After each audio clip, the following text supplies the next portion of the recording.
got one that can see.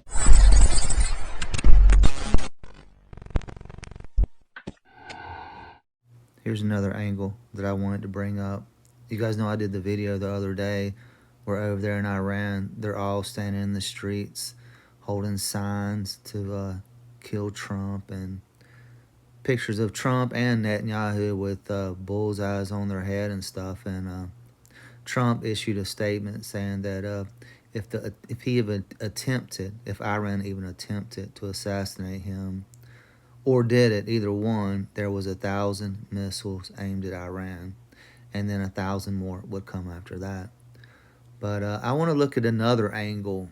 That one's pretty freaking obvious, but with this whole Strait of Hormuz and this, we all know that everybody's hating Israel. They call Israel the little Satan. Well, they call the U.S. the great Satan. What if, these oil shortages, I'm sure you guys know where I'm going with this, are affecting the whole world. We haven't seen it yet because Trump keeps manipulating the markets for his billionaire buddies. But we haven't seen the oil shortages here yet and the gas shortages here, and he keeps lying about it. But look at the rest of the world right here. Oil shortages around the world. Energy disruptions from Iran war trigger sprawling oil shortages across Asia. There's one I saw. Look at this right here. It says Iran war unleashed biggest oil crisis in history, endangering the world economy. Okay, think about it, man. China, Russia, they hate us. This is also setting it up for World War III, where we could be attacked by anybody. We know that we're overran. This country's overran by Muslims. I'm sure if you guys have looked up Dearborn, Michigan, and some other places, I think there's down in Texas as well, they're taken to the street, man, and it looks like Iran here in our own country. It's wild, but yeah, all governments in the world, the whole world's being affected by this global oil supply crunch. An oil crisis goes global, fuel shortages, panic buying, and price surge. I wanted to look at this one right here for just a second.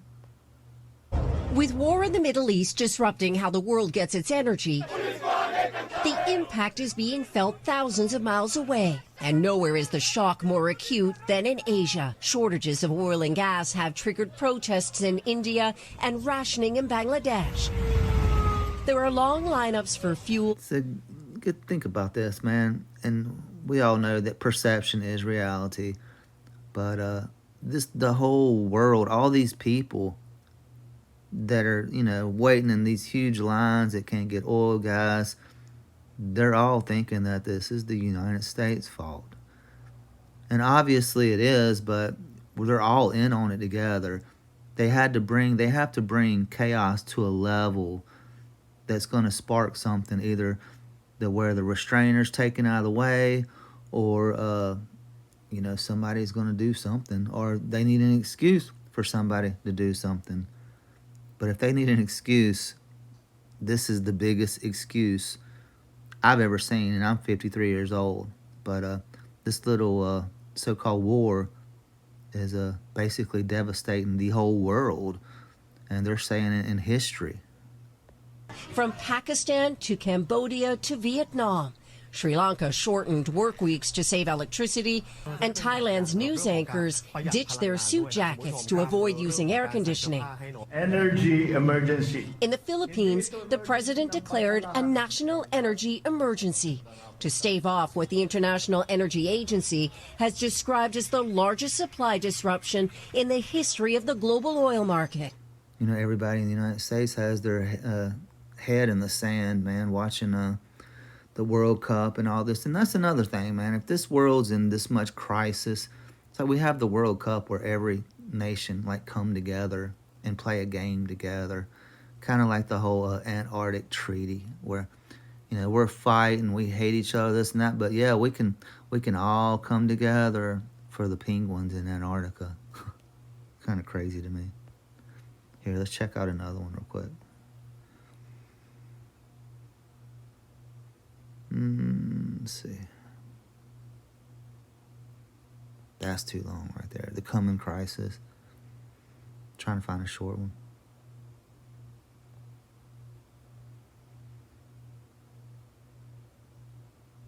I saw something about Russia where there were long lines, and it was really, which they got that so-called skirmish with Ukraine. We all know about that one. The red zone warning. On the brink of a global oil shortage. Tell you what, man, something's got to give. Here we go. Oil crisis threatens Australian fuel and food security. I mean, this is the whole world. It really is. Let's see what this says. Welcome back to Takeout. This is my colleague Matt Gubb. Either to take the oil they have in there or to get some so they can go on the way back. Mike Summers joins me now. He's been on the program before. Happy to have him here, President and CEO of the American Petroleum Institute. You should know that's the largest trade association. Oh, come on. The Strait open as quickly as possible. The Economist magazine, it calls itself a newspaper, wrote... I don't know why this is stupid. Whatever. That strait is not going to be open. And, I mean, this is all by design. And, you know, that's definitely my opinion. But I really believe that they're doing this on purpose. Let's see about Australia. We'll cross live to the Middle East in a moment, but first to the impact here at home, where the conflict is supercharging economic worries. Here's National Security Editor Tim Lester. What happens when the world loses confidence in the supply of oil? Well, we're watching it right now as the... Well, you guys get the point, man. I just wanted to bring that up, that, man, talk about, what does he say, a crisis, never let a good crisis go to waste. This is obviously the best crisis that they've ever seen. And you can guarantee that they're definitely not going to let it go to waste.